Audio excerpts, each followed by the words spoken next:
Chapter 30, When the Music Fades. The stage lights weren't as bright anymore. Not literally, they still burned hot against Josh's skin whenever he performed, but the crowd didn't surge like it used to. The chants of Dirty Red had thinned, the sea of phones glowing like stars had grown smaller. The industry that once praised him as the next voice of a generation had already begun whispering about newer faces, fresher flows, hungrier kids with less to lose. The music hadn't left him, but the fame had started to fade. Josh stood backstage one night, towels slung around his shoulders, listening to the muffled sound of the audience shuffling out after his set. It wasn't a bad show. They clapped, they nodded, they vibed, but it wasn't electric. Not anymore. He leaned against the wall, eyes shut. For years, he had measured his worth in decibels and downloads, in the size of venues and the length of applause. Now, those measures betrayed him, shrinking as the world turned its gaze elsewhere. The silence that followed wasn't heavy. It was honest. At home, though, silence was impossible.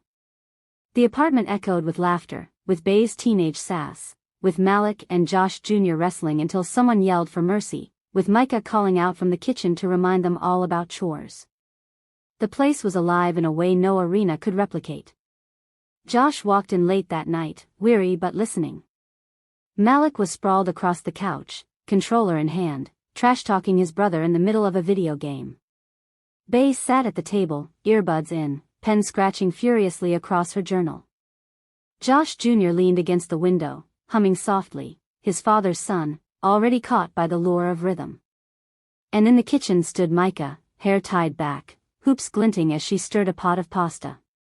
Josh paused at the doorway, heart heavy and full all at once. He'd chased a dream across stages, across battles, across years.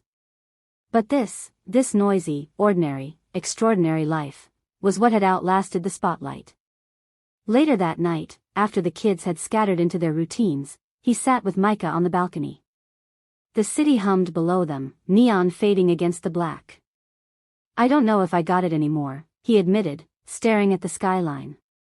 "The fame, the fire. It's like I'm fading out. The game moves too fast." Micah leaned against his shoulder, her warmth steady. "Maybe fame fades because it's supposed to. It isn't meant to be forever. But you?